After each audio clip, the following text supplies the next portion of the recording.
Eloquent English. Unlock the power of fluent English. Hi, everyone. Welcome back to the Eloquent English, the English podcast where learning meets life's journey. Unlock your potential, one episode at a time. We're happy to have you with us again. That's right. I'm Carl, and this is Helen, and today's topic is all about something we think every listener can relate to, learning how to love learning. Now, before you think, oh, not another lecture on being a better person, hear us out. Imagine waking up every day genuinely excited to discover something new, feeling like the world is one giant treasure chest of ideas waiting to be opened. But here's the reality check. Are you living that way now? Or does learning feel more like a chore? You could be better, but don't worry. We're here to help you see learning in a whole new light. So stick with us because this episode is going to show you how to turn learning from a task into a joyride of discovery. Let's begin with something simple yet powerful. Embracing curiosity. Curiosity is like a spark. It's what drives us to ask questions and seek out answers. Remember when you were a kid and couldn't stop asking why or how? Why the sky is blue? How birds fly? Why adults drink so much coffee? That endless wonder wasn't just cute. It was your brain's way of learning to love learning. Exactly. But as we grow up, society sometimes trains us to suppress that curiosity. We get told to focus on the important stuff or stick to the curriculum. But here's the thing. When you let curiosity lead the way, learning becomes effortless. It's no longer something you have to do. It's something you want to do. For example, think about when you binge watch videos on a topic you're curious about. Maybe it's how planes stay in the air or why certain accents sound so different. You're not forcing yourself to learn. You're chasing answers because you're genuinely interested. That's curiosity in action. So, how do you reignite that spark? Start small. Ask questions about everyday things. Why do leaves change color? How does Wi-Fi actually work? Once you start asking, don't stop there. Dig into the answers.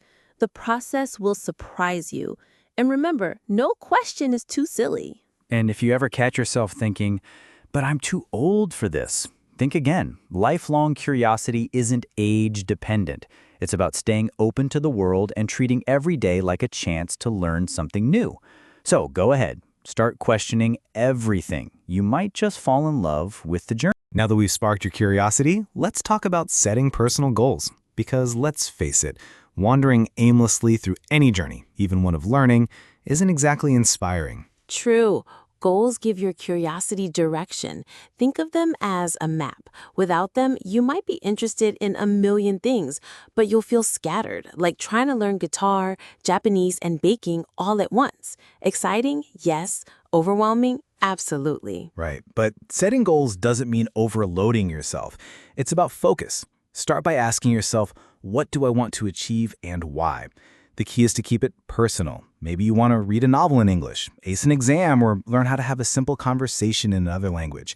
Whatever it is, your goal should matter to you. And here's the secret sauce. Break those big goals into smaller, bite-sized pieces. Instead of saying, I want to become fluent in English, say, this week, I'll learn 10 new phrases for ordering food at a restaurant. Achieving small, specific targets keeps you motivated because you can actually see progress. Exactly. Progress is addictive. When you achieve one small goal, you'll feel a rush of satisfaction. That feeling pushes you to tackle the next one. It's like a snowball rolling downhill. Momentum builds, and before you know it, you've achieved something incredible. Let's take a practical example. Suppose you love cooking and want to learn more about world cuisines. Instead of diving into every recipe from every country, set a goal to master 3 dishes from one region first. It's clear, it's doable, and it feels amazing when you achieve it. Here's another tip. Write your goals down. There's something powerful about putting your intentions on paper. It turns a vague idea into a real, tangible plan. Plus, checking off completed goals is one of life's simple pleasures. Trust us on this one. And don't forget to make your goals flexible. Life happens. If you miss a target, it's not a failure. It's a chance to adjust. Sometimes the journey toward a goal is just as rewarding as reaching it. So, set goals that excite you, break them into manageable steps, and keep moving forward. Your learning journey is like climbing a mountain. Every small step takes you closer to the summit. And when you look back at how far you've come, you'll love the view. Now that we've got goals mapped out, let's make learning even more irresistible. Connect it to your passions. Because let's be honest, no one loves learning something they can't relate to. But if you tie it to something you already enjoy, it becomes almost effortless. Exactly. Think about it this way. Learning is like seasoning. By itself, it might feel bland, but when you sprinkle it over something you already love, it comes alive. For instance, let's say you're obsessed with soccer. Instead of memorizing random English vocabulary, why not learn the names of soccer positions, famous players, or terms like offside and hat trick? Suddenly, you're learning a language through something that excites you. Or maybe you love music. Why not use that to explore new topics? Learn about the history of your favorite genre. Write down the lyrics of songs you adore, or even try singing them yourself. You're not just enjoying your passion, you're learning through it. This strategy works because passion keeps you engaged. When you're truly interested in something, you'll naturally put in more effort without even realizing it. That's why kids who love dinosaurs can recite names like Tyrannosaurus Rex, but struggle to remember multiplication tables. Exactly. And here's a fun exercise. Write a list of things you love. Sports, art, travel, food, you name it. Then ask yourself, how can I tie learning into these interests? If you love travel, start exploring languages or cultures of the places you want to visit. If you're a foodie, learn the science behind baking or the origin of your favorite dishes. Oh, and don't forget about storytelling. Stories have a unique way of sticking with us. If you love movies, try watching them in another language. Or if you're into history, dive into fascinating stories about the past.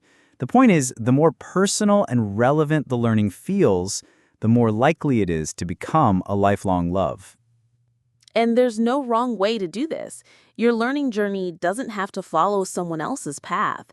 It's about making it meaningful to you. So go ahead, bring your passions into the mix. When learning feels like an extension of the things you already love, it stops being a chore and becomes something you can't wait to dive into. Let's keep the momentum going. We've talked about goals and passions, but there's another essential ingredient to loving learning: celebrating small wins. Oh, absolutely. People often focus so much on the finish line that they forget to enjoy the journey. But let's be real, learning is a marathon, not a sprint. If you wait until the very end to feel accomplished, you're missing out on so many moments of joy along the way. Think of it like climbing a staircase. Every step you take is an achievement. Maybe you learned 5 new words today or mastered a tricky grammar rule. That's progress, and it deserves a mini celebration. And celebrating doesn't have to be a grand gesture. It can be as simple as giving yourself a high five, sharing your achievement with a friend, or treating yourself to something small, a favorite snack, a short break, or even just the satisfaction of checking something off your list. Exactly. The idea is to acknowledge what you've done, no matter how small it might seem. For example, if you're learning a language, record yourself saying a new phrase. Listen to it a week later and notice how much you've improved. That little moment of, wow, I did that, can be so motivating. And let's not forget, celebrating small wins helps build confidence. When you recognize your achievements, you start to believe in your ability to keep going. It's like planting seeds of positivity in your mind. Here's a story for you. A friend of mine wanted to learn to play the piano. At first, she felt overwhelmed by how much she didn't know. But instead of focusing on becoming a master pianist, she celebrated each small step, learning one song, playing a chord correctly, even just practicing consistently for a week. And guess what? Those tiny victories kept her going. That's such a great example. And it's not just about personal growth. It's about making the journey enjoyable. When you celebrate small wins, you're essentially giving yourself permission to enjoy the process. So take a moment to look back at what you've achieved so far. no matter how small. Pat yourself on the back, smile, and say, I'm doing great. Because guess what? You are. So far, we've explored curiosity, goals, passions, and celebrating small wins. But let's face it, sometimes learning can feel stale. That's where experimenting with different learning styles comes in. Absolutely. Learning isn't one size fits all. Some of us thrive by listening, others by watching, and some of us need to roll up our sleeves and get hands-on. The beauty is you don't have to stick to just one method. You can mix it up. Take me, for example. I'm a visual learner. If I want to understand something, I need to see it. Charts, diagrams, and videos work wonders for me. But when I tried shadowing a podcast, just listening and repeating, I discovered a whole new way to learn. It was challenging at first, but it kept things fresh and exciting. And I'm the opposite. I love hands-on learning. When I started learning how to cook, I didn't just read recipes. I got into the kitchen and experimented. Sure, there were a few burned dishes along the way, but that's part of the fun. The point is, don't limit yourself. If you usually read textbooks, try watching a video or listening to a podcast. If you're used to lectures, try group discussions or role-playing. Even something as simple as using flashcards instead of taking notes can make a huge difference. Here's a tip. Pay attention to what feels natural and what challenges you. Sometimes stepping out of your comfort zone is where the real magic happens. If you've always been a reader, try writing your own version of what you've learned. Or if you love watching videos, try teaching the concept to someone else. Oh, and let's not forget the digital tools available. Apps, online courses, and interactive games make experimenting easier than ever. Learning English?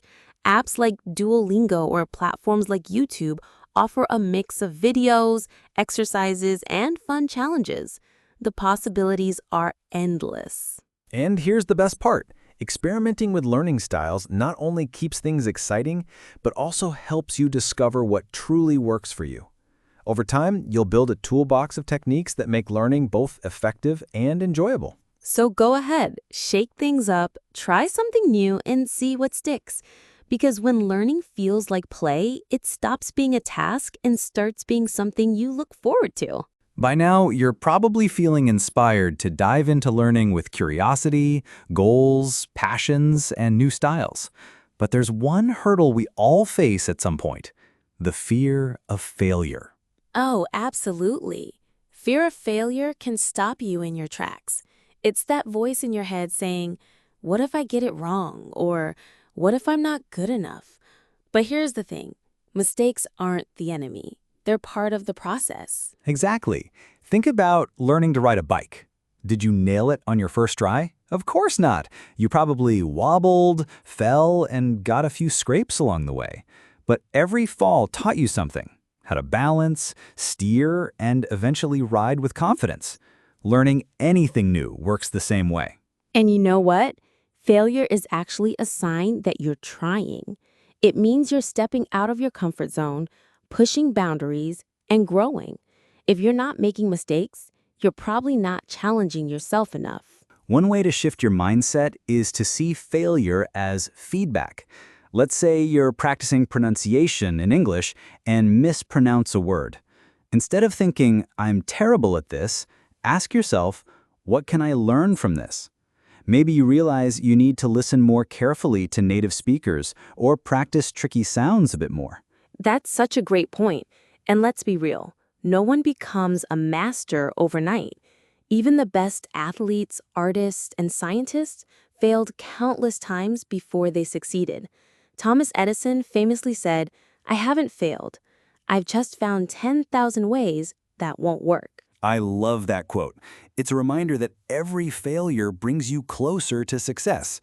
And here's a little trick. Reframe the word failure. Instead of seeing it as a negative, think of it as a first attempt in learning, or as some people call it, a FAIL. Oh, I like that. It's such a positive spin.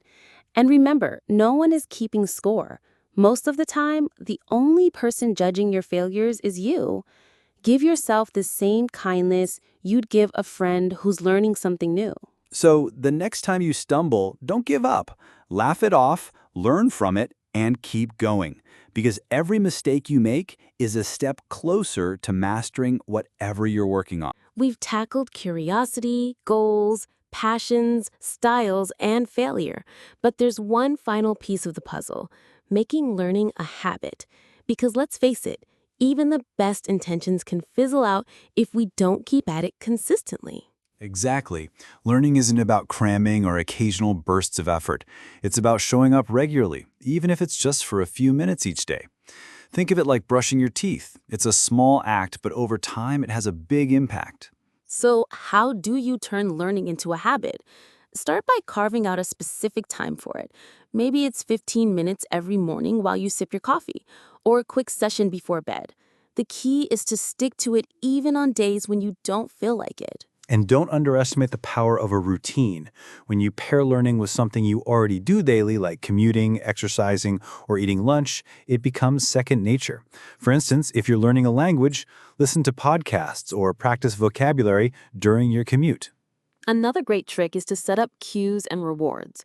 A cue could be something as simple as seeing your notebook on your desk or getting a notification from a learning app. And the reward doesn't have to be big. Just the satisfaction of ticking off a task can be enough to keep you motivated. Let's not forget about accountability. When someone else knows about your learning habit, it's harder to skip it. Share your goals with a friend, join a study group, or find an online community where you can cheer each other on. And if you ever feel like you're losing momentum, mix things up to keep it fresh. Try a new resource, explore a different topic, or challenge yourself in a new way. Habits don't have to be rigid. They just need to be consistent. And here's one last tip: be patient. Building a habit takes time, and that's okay. Some days will be easier than others, but every small effort adds up. The goal isn't perfection, it's persistence. So make learning a part of your daily life. When it becomes a habit, you won't just love learning, you'll live it. And that, my friends, is the secret to turning learning into something truly transformative. Vocabulary list. Curiosity. Noun. A desire to learn or know something. Curiosity led her to explore new hobbies. Momentum. Noun. The force gained by movement. Small achievements give momentum to big goals. Routine. Noun. A sequence of actions regularly followed. Adding learning to your routine makes it easier. Accountability. Noun. Responsibility for actions. Sharing your goals increases accountability. Perseverance. Noun. Steady effort despite difficulties. Perseverance helps you overcome challenges. Cue. Noun. A signal for action. The sound of her alarm was her cue to start studying. Reward. Noun. Something given in recognition of effort. She treated herself as a reward for hard work. Overwhelming. Adjective. Very intense or difficult to manage. The sheer amount of material felt overwhelming at first. Flexible. Adjective. Able to adjust or change easily. Flexible goals help you adapt to unexpected challenges. Consistent. Adjective. Regular and unchanging. Consistent practice is key to learning. Progress. Noun. Forward movement toward a goal. She tracked her progress in her journal. Achievement. Noun. A thing done successfully. Completing her first essay was a major achievement. Mastery. Noun. Comprehensive knowledge or skill. She gained mastery in conversational English. Reframe. Verb.